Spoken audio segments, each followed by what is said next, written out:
Sarawak activates a dry season mitigation plan.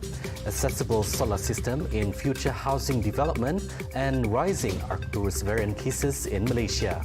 Those are the headlines for tonight. You're now with me, Lorenzo Isaac, and you're watching TVS Nightline.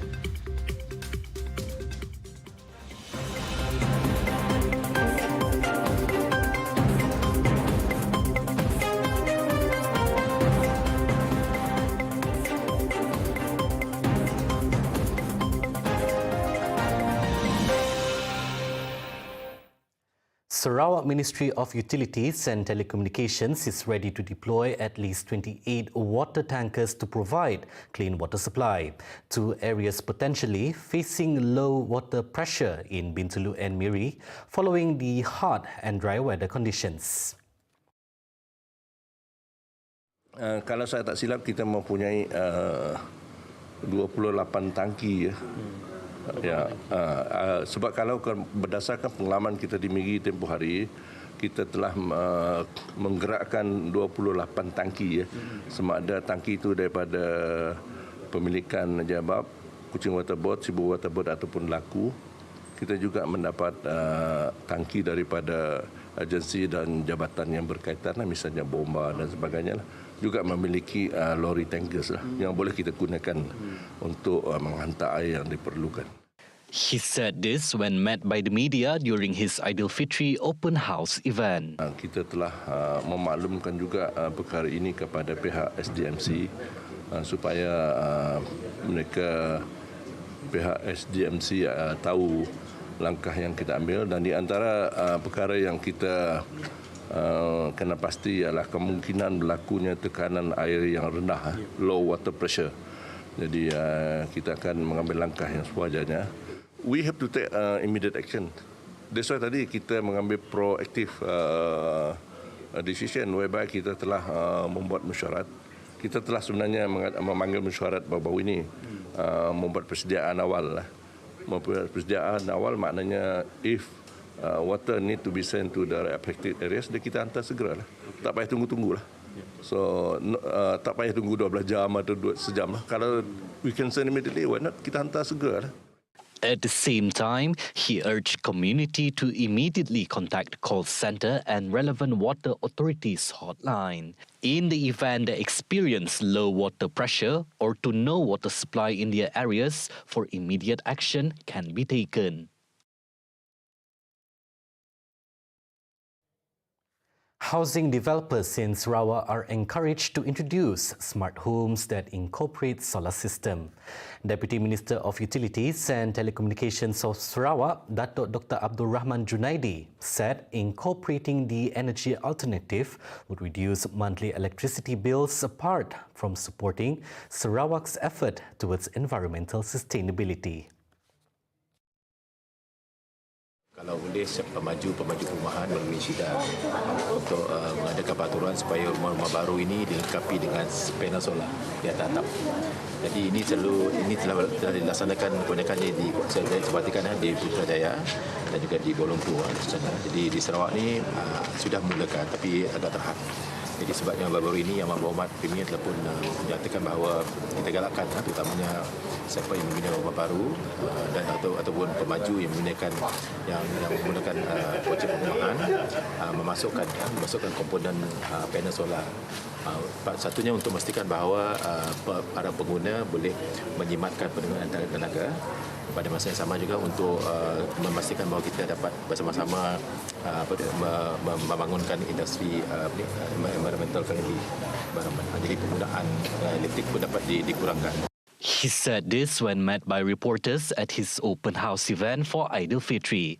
Sarawak Premier Datuk Peninggi Tan Sri Abang Johari Tun Openg and wife Puan Sri Datuk Amar Jumaani Tun Tuanku Bujang were among the guests of honours present.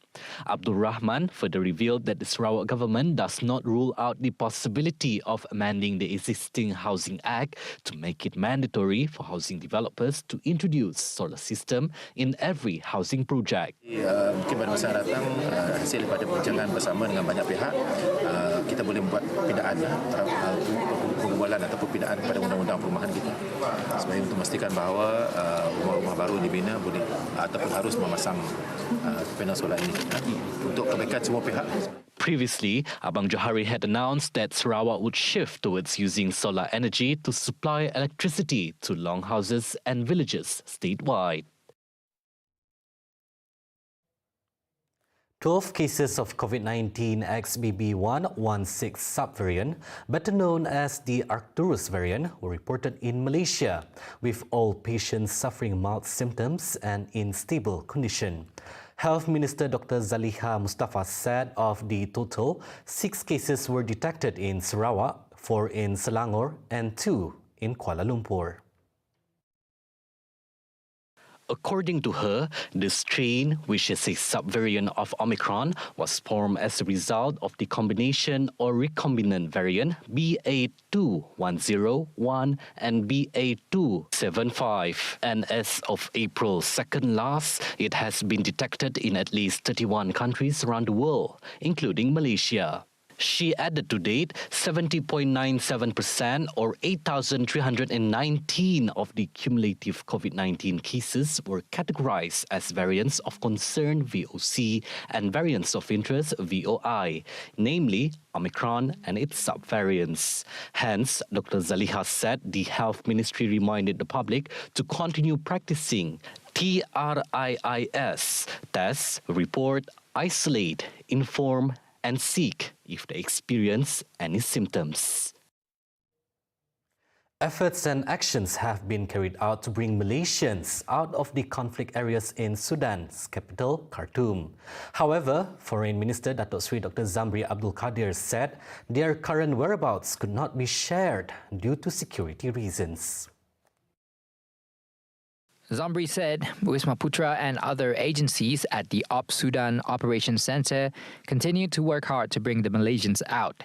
Prior to this, Malaysia had contacted Sudan's highest administration to request permission to land in the country in order to evacuate Malaysians stranded in the country. This was following the action of the Sudanese Civil Aviation Authority to extend the closure of the country's airspace until April 30th. Meanwhile, a total of 32 Malaysians were reported to be safe in Sudan in 7 different areas of the country. On April 21st, 2 Malaysians who were there have been moved to a safer location. And based on the data from the World Health Organization (WHO), the death toll from the unrest in Sudan has increased to more than 400 people, while 3,500 others have been injured. The armed conflict broke out 2 weeks ago between the Sudanese Armed Forces and the Rapid Support Force, RSF. It has been more than a week since the conflict erupted between the 2 major rival fractions of the Sudanese militaries, with reports of more than 420 people killed and 3,700 others injured. The World Health Organization (WHO) said it is currently unable to deliver additional medical supplies to Sudan due to the suspension of operation at the country's airports.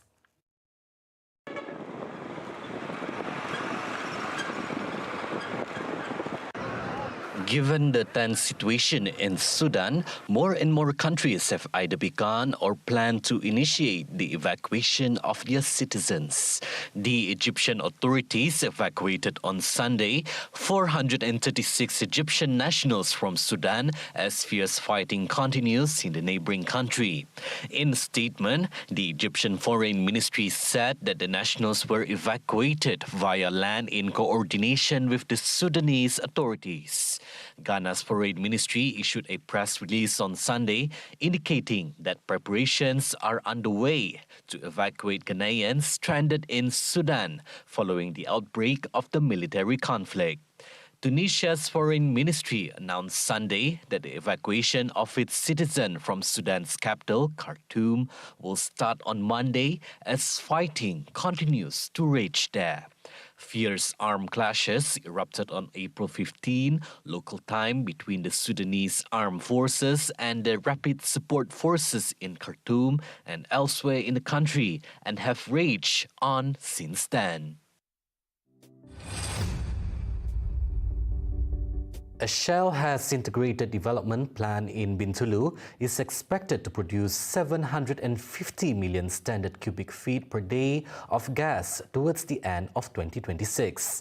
Shell Malaysia Chair Siti Hurairah Sulaiman said a gas from Rosemary Majoram fields situated 220 km off the coast of Bintulu will be fed into onshore plant and in Bintulu to produce liquefied gas.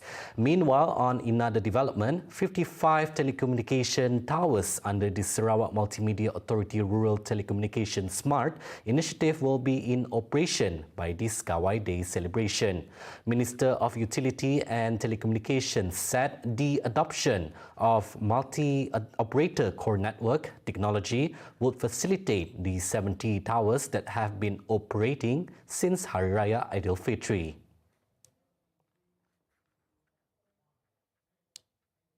The Sarawak government plans to consolidate and later privatize its 5 state ports for greater efficiency and attract foreign investments. Deputy Minister of Infrastructure and Port Development, Datuk Majang Rengi, said the ports involved will be the Miri Port, Samalaju Port, Rajang Port, Tanjung Manis Port and Kuching Port. To administer the ports efficiently, Majang said one port authority will be established and it will be known as the Sarawak Port Authority SPA. The 5 aforementioned ports, added Majang, might be divided and grouped into 3 zones, Southern, Central and Northern, before the ports are consolidated and later privatized.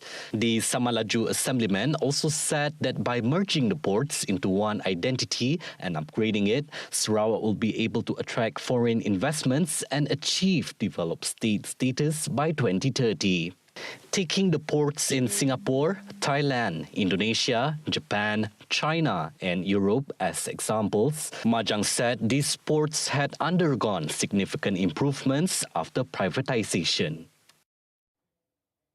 The Malaysian Embassy in Jakarta hosted an Aidilfitri open house event. Around 300 people attended the festive occasion to ease their homesickness, especially those who were away from their families during the holiday season. The event was attended by the Malaysian ambassador to Indonesia, Datuk Syed Muhammad Hazrin, embassy officials diaspora, as well as Malaysian students, including those from Sarawak. As part of the event, organizers prepared a variety of special dishes such as lemang, ayam masak merah, satay, and traditional Malaysian desserts that bringing a taste of home. Itulah, sedih jauh daripada keluarga, merantau lah. Kita lastkan tahun ni, jadi insyaAllah akan jadi kenangan lah. Ramai juga orang Malaysia. Okey lah, dapat juga mengubat kerinduan lah.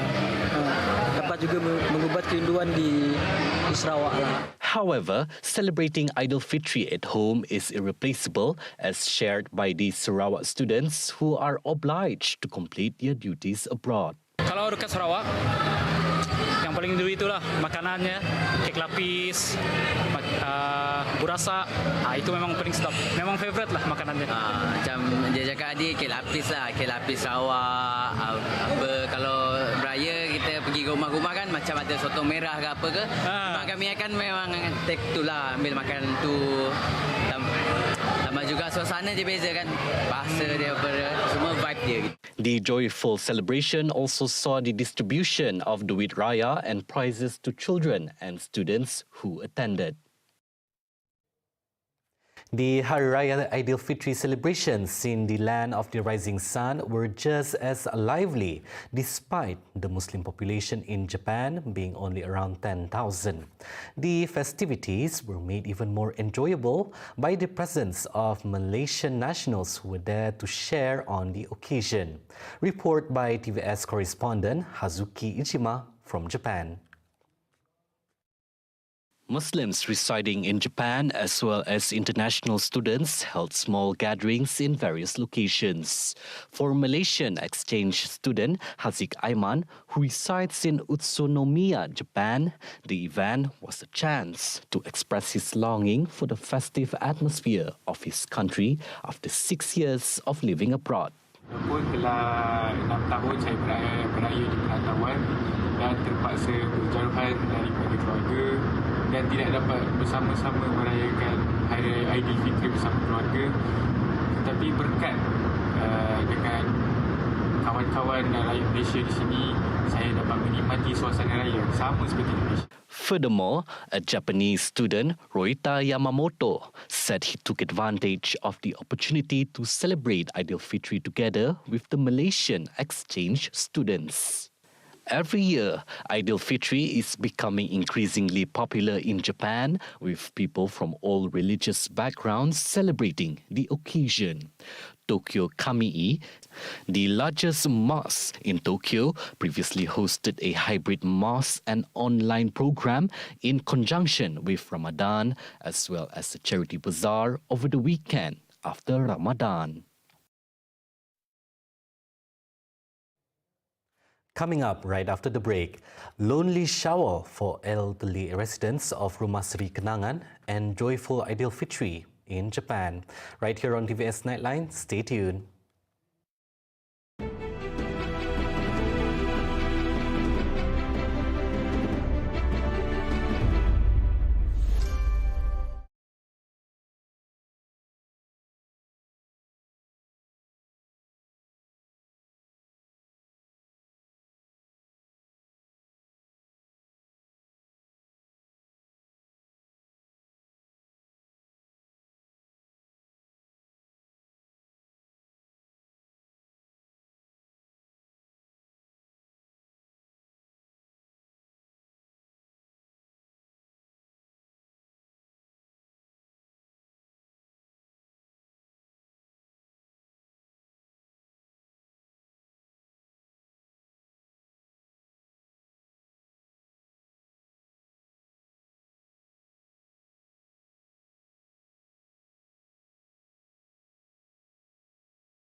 Welcome back.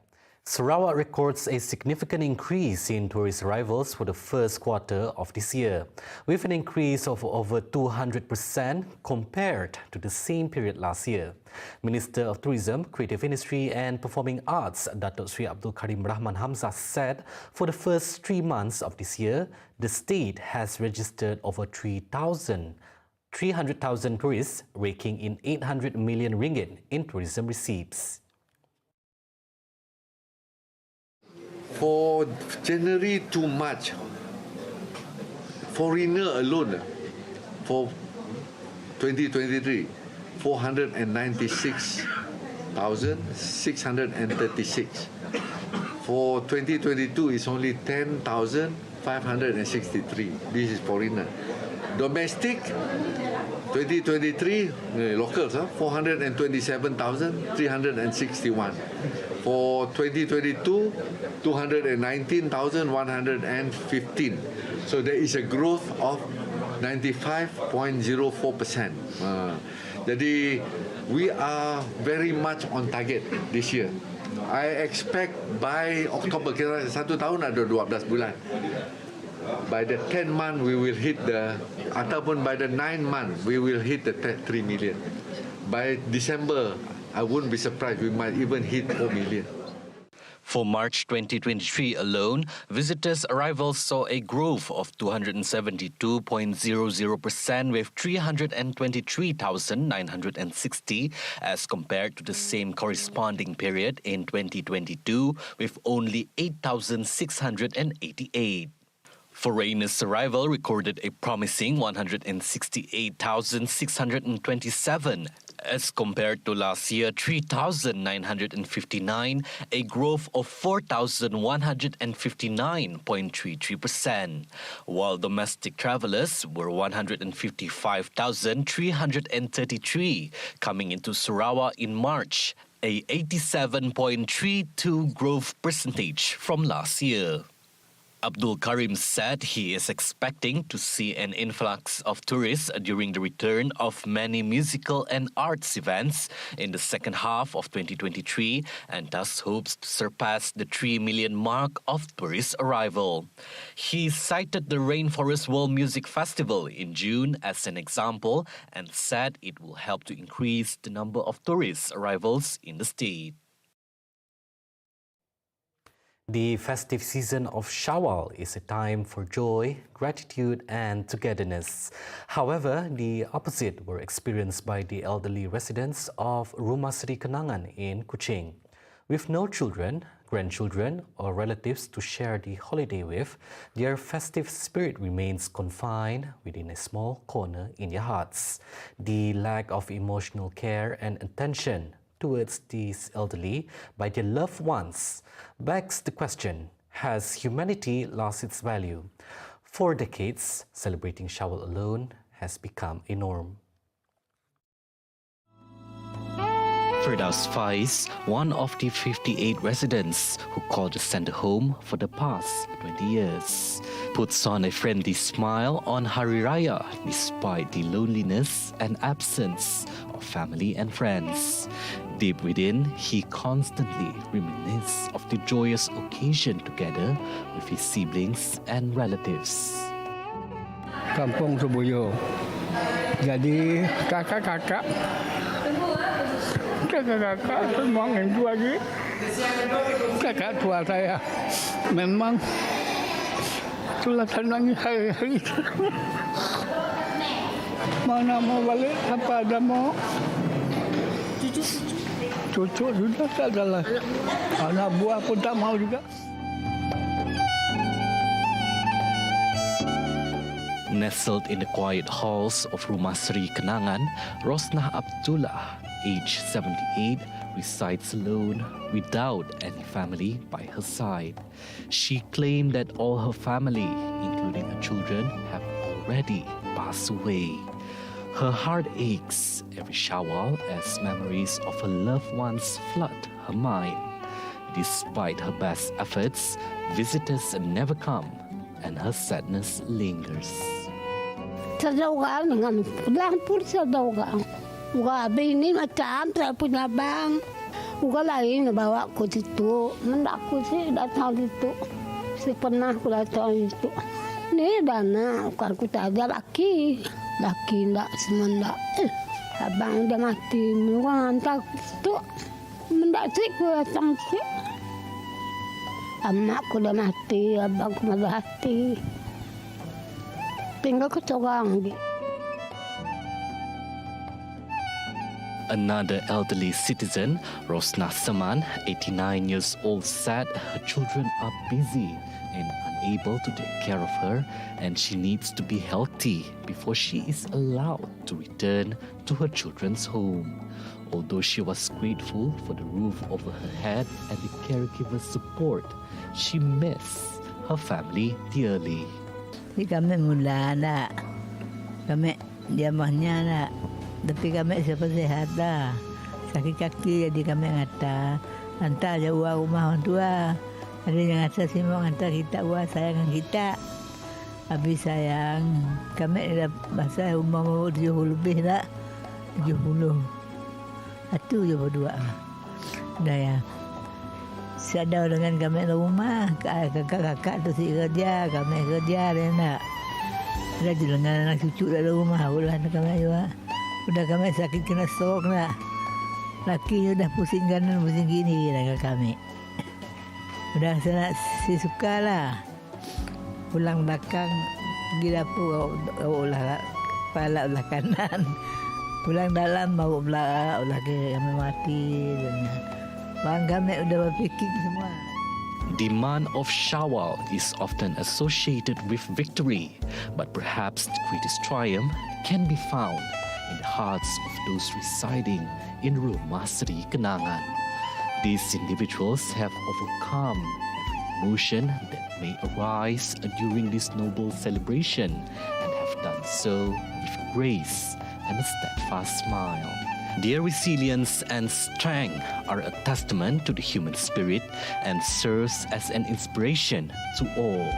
Despite the challenges they face and distance from their loved ones, they have found a way to celebrate and cherish the spirit of Shawwal. Their unwavering spirit and indomitable will are a true victory and a reminder that with determination and a positive outlook, anything is possible. See the world closer with TVS as we bring you the latest news updates both locally and internationally. For more headlines anytime, anywhere, just head on to our official website at tvstv.my or follow us on our social media platforms. And that's all for TVS Nightline. And on behalf of TVS, I would like to wish my Muslim brothers and sisters Selamat Hari Raya. I'm Lorenzo Isaac. Thank you for watching.